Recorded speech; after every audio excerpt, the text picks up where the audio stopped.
afka carbeed waxay ka tahay go'aano noloshaada bedilaya markaa tahay qof ummad u adeegaya u shaqaynaya siyaasad ka shaqaynaya waxaad u baahan tahay inaad go'aano qaadatid go'aanadaas waxay bedilayaan noloshaada waxaa kaleeto oo lagu turjumay buugga qaraaraad disishinno amba go'aano noloshaada hoggaaminaya macnaha labaduba waa sax ninka iyo gabadha ruuxa siyaasiga ah waxaa laga rabaa intuunan dadka bedilin inuu noloshiisa bedilo waxaa laga rabaa intuuna dadka suubin inuu noloshiisa suubiyo waxaa laga rabaa inuu barnaamijka uu dadka u sido uu u sheegayo inay noloshooda uu ku dhaqayo inuu naftiisa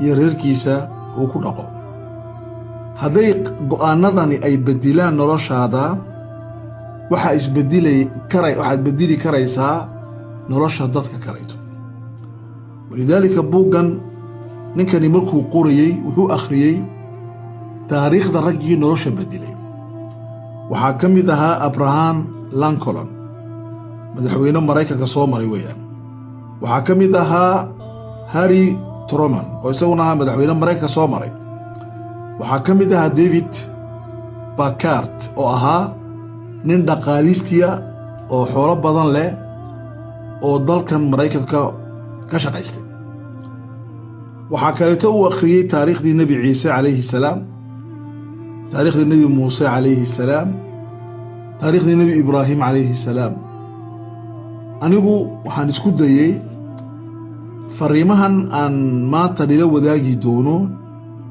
inaan kitaabka iyo sunnaha qaarkood ku cesho islamarkaasina rag taariikhda soo maray aan akhriyey oo kuwan aan ahayn oo kuwo kalayta ah oo inta badan sifaadkan aan sheegi doono ee noloshooda bedishay ama noloshooda isbeddel ku samaysay markay qaateen go'aanadaas oo noloshoodu ay noqotay nolosha dadka kale ka fiican oo ah nolol wax bedeli karta yaa maaragtay aan aniguna ku daray walaalayaal mawduucan waxaan u bixinay saa inii sheegay fariin ku socota madaxda geeska afrika walaalayaal geeskeenna afrika horaan uga hadlay waa meel istaraatiiji ah waa meel muhiim ah waa meel rabta badbaado qaran jabuuti waa dal yar muhiim ah oo jayno iyo isku dirirayaan maraykan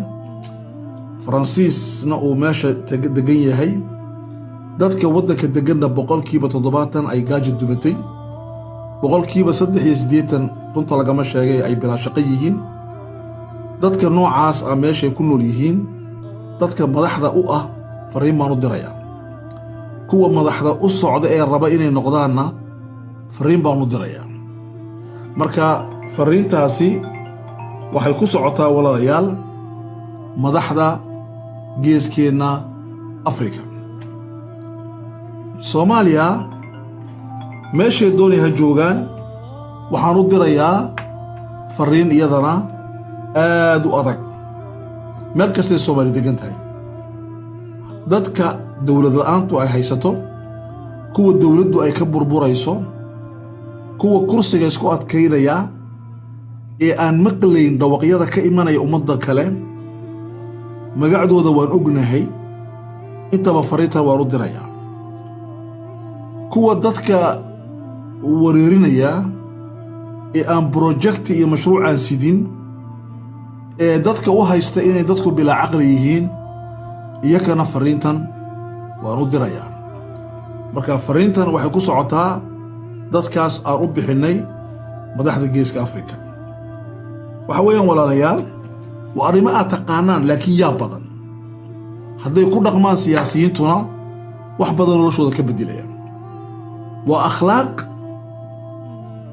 inay isticmaalaan lagama maarmaana oo qur'aanka iyo xadiiska ku dhigan iyo kutubta muqaddaska oo dhan waa 15 jid oo haddii la qaado noloshaada ka siyaasi ahaan ka hoggaamiye ahaan isbeddel ku samaynaysa.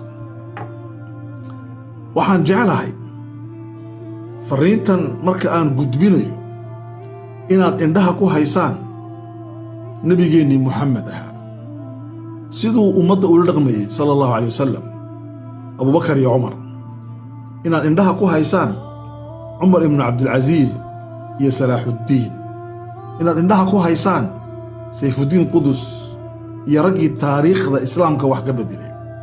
dhinaca kale sidaa uu sheegay ninkani abraham lincoln iyo harry truman iyo david packard iyo kuwo kaleetoo fara badan inaad indhaha ku haysaan. ha degdegina, waxa aan soo wado waxaad weligaa maqal maaha, laakiin waa waxaad maqashay oo marka qaarkood aad isleedahay maxaad uga faa'iidaysan weyday. walaalayaal, arrinta koowaadi waxa weeye 15 wasiilo ama 15 jide inaan qaadno ah ee inoo fudaydinaysa isbeddel aan samayno. waxaa inoo soo bandhigay ninka idhaahdo Hal Erban waa qoraal Maraykana. wuxuu idhi nin kasti oo siyaasi ah waxaa looga baahan yahay inuu ismiskiineeyo, attawaaduc, iska ilaaliyo kibirka. siyaasiga geeska Afrika marka uu kursiga dul fadhiisto uu kibraa, muraayad madow buu xidhaa, gaari dadka gaadhiyadooda ka qurux badan buu qaataa, guri wuxuu degaa guryaha dadka kale ka qurux badan, wuxuu xidhaa dharka dadka kaleta ka sarreeya.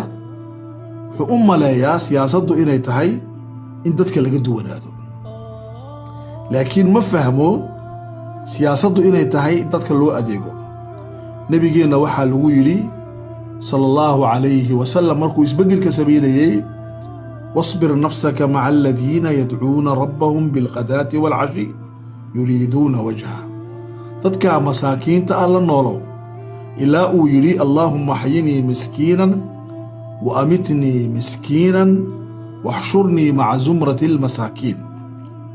waxaa la rabaa noloshu waxaa siyaasi aad u noqotay waa dadweynaha u ekow. 2, waxaa lagaa rabaa inaad noqotid qof sabra, adkaysi leh. qofka siyaasigii waa qof adkaysi leh. siyaasaddu waxa aad rabtid ma samayn kartid, laakiin waxaad samayn kartaa waxyaalooyin dadweynahaagu ay rabaan ood ku samayn kartaa dadaal gaar ah. walihaada buu qur'aanku yidhaahdaa sabir, laakiin sabirkaagu ha noqdo mid ilaahay dartii aad u sabraysid. markaa sabirku waa wax adag, waana khadhaadh.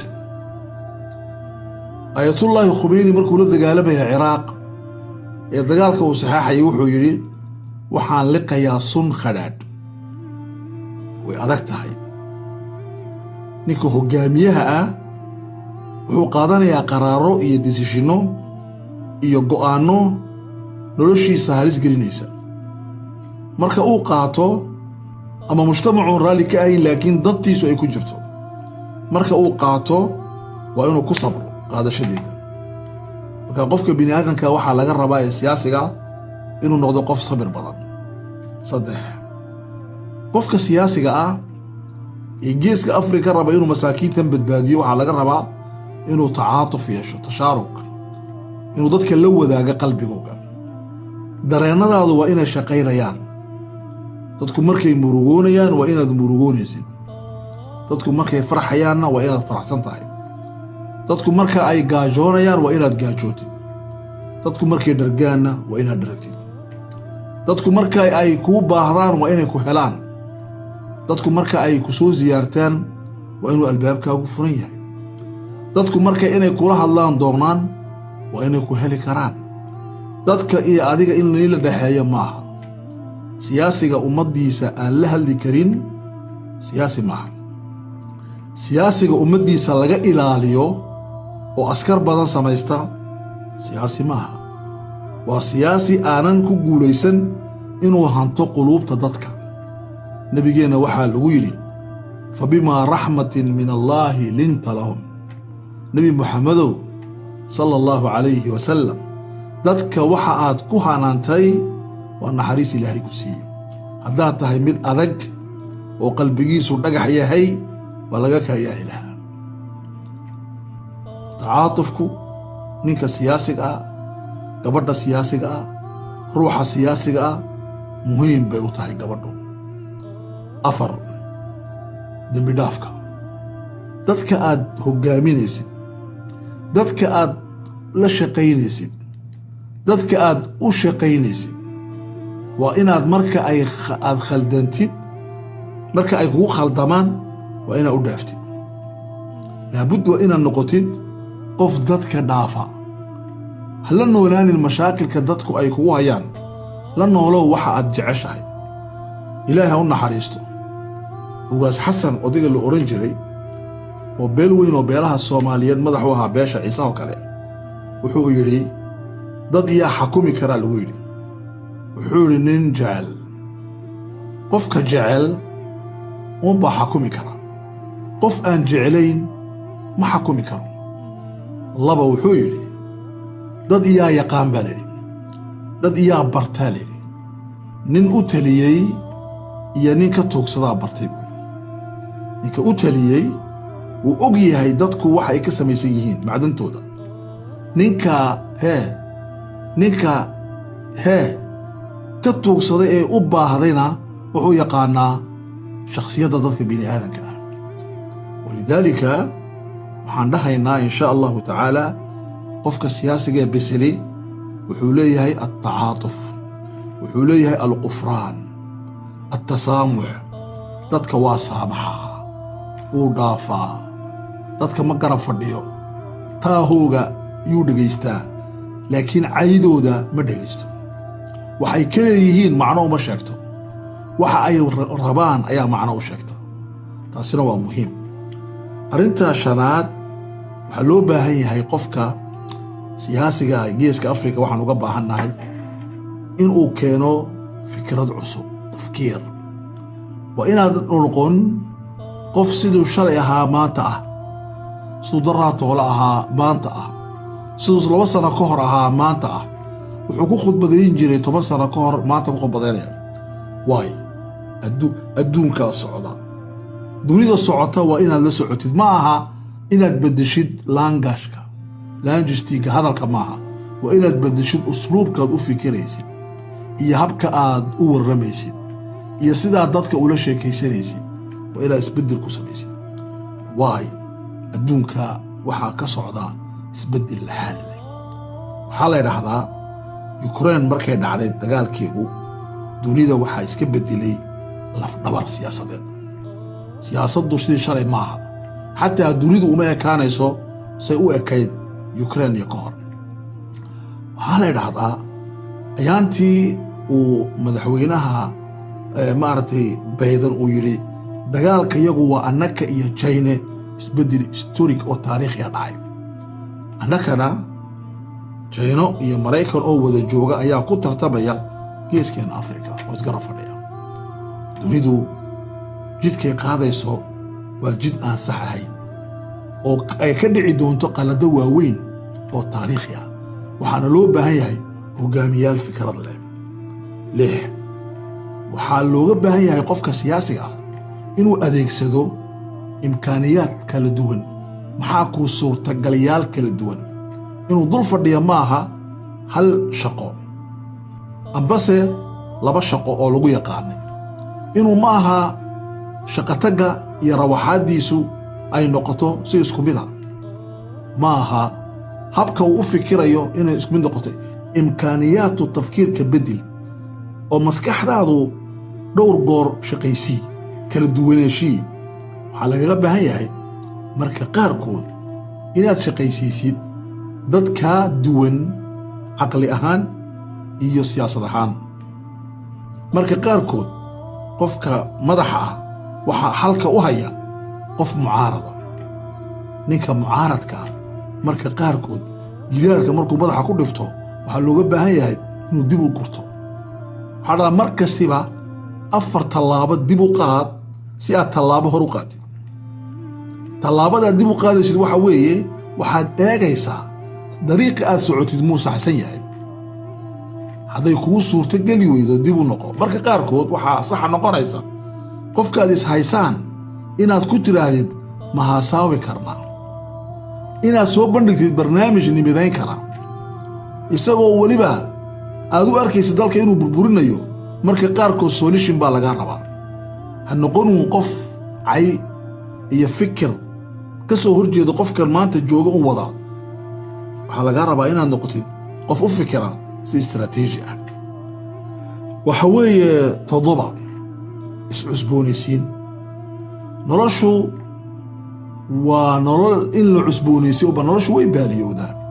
hadday baaliyowdana way uskagoobi oo maradu way googi haddii la hagaajin waayo. guriga haddii dib loo cusboonaysiin waayo uu dumiye. caqliga haddii la jadiidin waayo la cusboonaysiin waayo uu baaliyoobi. dareennadu haddii la dhisi waayo way baaliyoobayaan.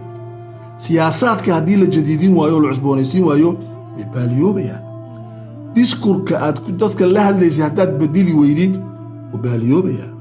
akhriska aad wax aqrinaysa haddaad cusboonaysiin weydid waad baaliyoobaysaa. marka maxaa la rabaa?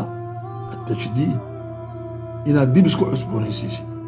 haddaad mucaarad tahayna si uun ha u soconin, haddaad muxaafid tahayna si uun dalka u xakumin. isha aad ku arkaysid nolosha wax ka bedel.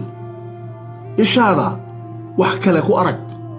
had iyo jeer wax uun ha arkin, waxyaalo badan arag. siyaasaddu waa sidaas. waxaad ka shaqaynaysid ma aha hal lagu daray waa 2. 1 + 1 waa 2. 1 + 1 waa 2. 1 + 1 waa maxay? waa 2. ma aha. waxaad ka shaqaynaysid waa siyaasad. siyaasadduna waa afkaar. afkaartuna way karsantaa. kali afkaarta way cusboonaysiin. 8 waxaa loo baahan yahay qofka siyaasiga ah inuu noqdo geesi. shajaacad baa loo baahan yahay. geesinimada waxaa ka mid ah inaad qiratid inaad qaldantay. geesinimada waxaa ka mid ah inaad qiratid inaanad siyaasadda sidaad u wadid ay sax ahayn. siyaasadda waxaa ka mid ah inaad ogaatid inaad dalka maamuli karin adigoo mucaarad kala tashada maahine. siyaasadda waxaa ka mid ah inaad dadkaaga wadatid. geesinimo weeye. geesinimadu waxa weeye inaad garatid inaad tahay qof bini aadana ood malaa'ig ahayn, ilaahay inaad ahayn. geesinimada waxaa ka mid ah inaad tiraahdid sidaan wax u wado wallaahi waan ku qaldanaa laakiin waan saxayaa. shajaaca. geesinimada waxaa ka mid ah mabda'aaga inaad ku dhegsanaatid. geesinimada waxaa ka mid ah inaad runta ku dhaqatid. geesinimada waxaa ka mid ah inaad walaalaha garbaha qabsatid. geesinimada waxaa ka mid ah inaad noqotid qof baahan, loo baahan yahay. anigu waan baahanahay. waxaan u baahanahay garab. walaalkayna uu baahan yahay, wuxuu u baahan yahay garab.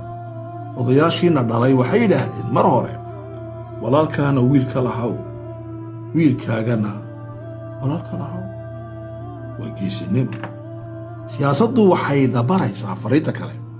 fariinta 9aad alcataa. qofka siyaasiga waa qof wax bixiya, ma aha qof wax qaata uun. siyaasigu bisili ana maaha, waa naxnu. waa naxnu, waa annakoo dhan. waa nuu. ma aha aniga maaha, waa annaka. siyaasiga bisili waa qofka isticmaala adna macaash annahan macaashi. siyaasiga bisili markuu noqdo qaa'id wuxuu idhaahdaa macaasha anaa khasaariye. siyaasiga bisili wuxuu idhaahdaa wuxuu dadka siiyaa waxay u baahan yihiin oo dhan. alyucti yamnax u bixiyaa waxyar buu qaataa.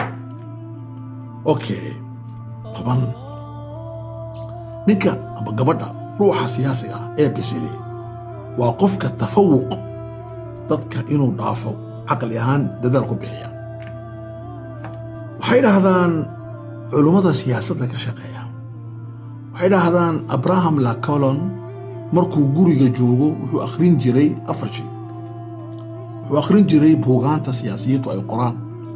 xikmadaha ay ka tageen odayaashii hore kutubta diinta ugu dambayna wuxuu akhrin jiray raaboorada waxa laga soo ururiyo waddanka oo dhan taqaariirta wixii la soo ururiyey buu akhrin jiray waxa qof wax akhriya siyaasiga aan wax akhrin siyaasi maaha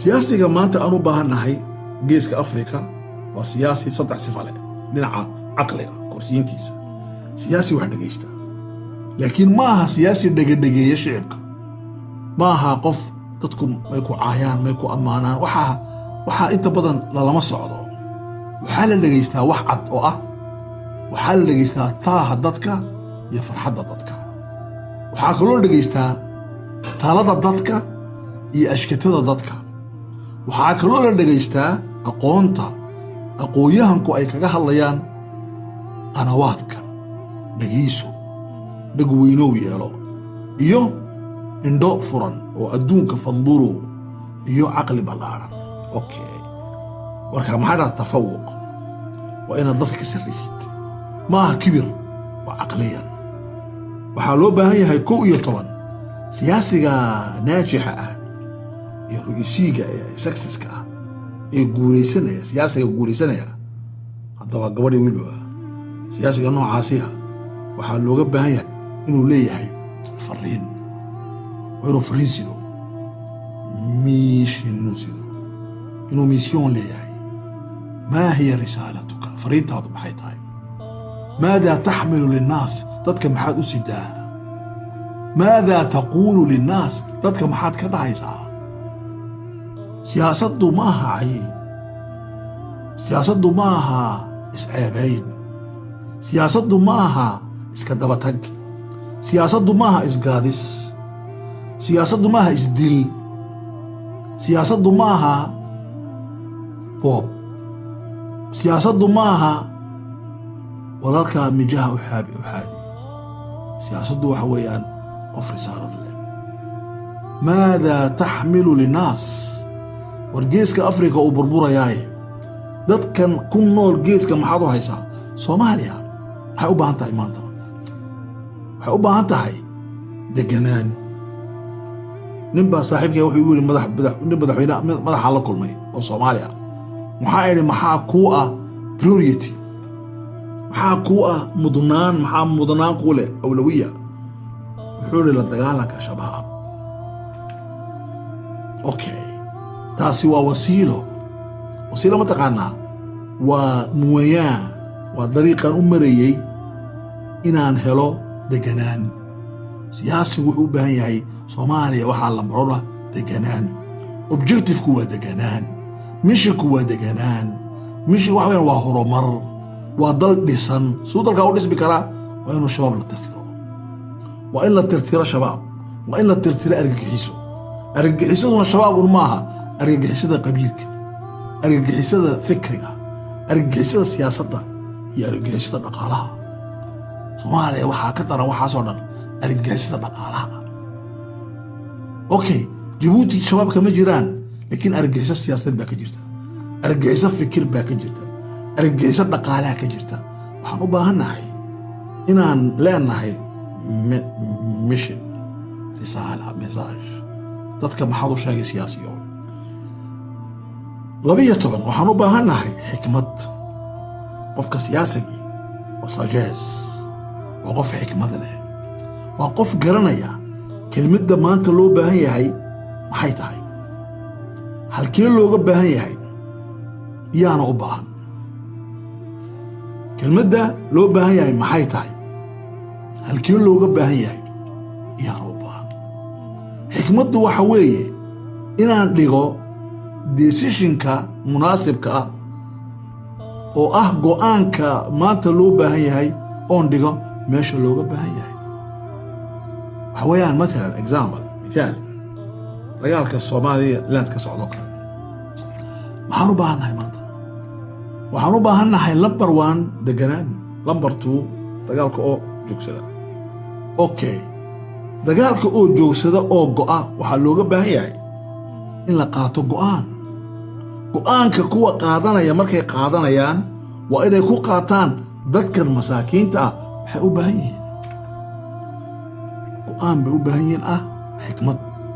xikmadduna maxay u baahan tahay in la soo saaro go'aankii loo baahnaa maanta. alxikma ilaahay wuxuu yidhi yaa xikmadda markuu ka hadlayay waman yu'ta alxikmata faqad uutiya khayran kaiira. qofka la siiyo xikmadda khayr badan oo caadi ahayn baa la siiyey oo badan. ilaahay wuxuu ammaanay nin luqmaan idhahdo oo culimmada qaar waa nebi idhahdaan walaqad aataynaa luqmaana alxikmata.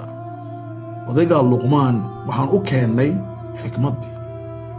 alxikma nebigeenna calayhi salatu salaam waxaa dhihi wayucallimuhum alkitaaba waalxikma. dadka wuxuu barayaa kitaabka iyo xikmadda. ahlulcilmiga qaar waxay dhaheen xikmaddu waa sunnada, qaarna waxay dhaheen xikmaddu waa maxay? waa wax kasti oo meeshiisii la dhigo. 13 qofka siyaasigii waa bahaja.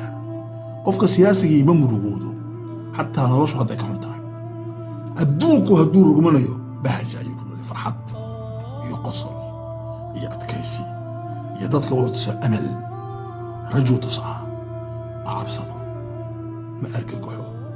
problemyo badan baa ka jira geeskeenna. dadku hadday hoggaanka mucaaradka matala ka arkaan inuu cabsaday way cabsanayaan. haddaad farxi weeyad albahja. bahjadu maxay keentaa? psychological ahaan noloshaaday wax u tartaa. iscaafimaadii dadkaad caafimaad baad gelinaysaa. adigu ha murugoonin, ha xumaanin, ha isdilin, cudurro ha qaadin, ha maaragtay ha u noolaanin liajli amraad. u noolow liajli sixa. bahja, farxa, farax. nebigu waxa dhihi saa'ira umuurihi wuxuu ahaa mutabasiman. nooladu caddayn jiray, wuu qosli jiray, muu soo quraacan, wuu qadayn, wuu cashayn. calooshu way ku dhegsan tahay. guriga timir iyo biyaa yaalla, yabtasim, wuu qoslaya.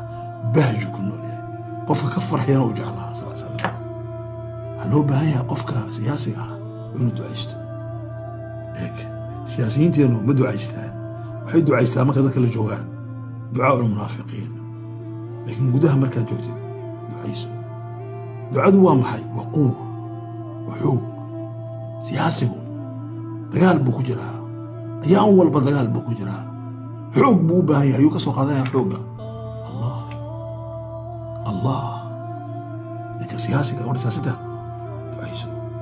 qul yaa allah sabbitnii, yaa allah unsurnii, yaa allah ilaahu ii adkee, ilaahu ii gargaar, ilaahu raganimo isii, ilaahu dadnimo isii, ilaahu xoog iyo itaal isii, ilaahu jidka ii fudaydi. هكذا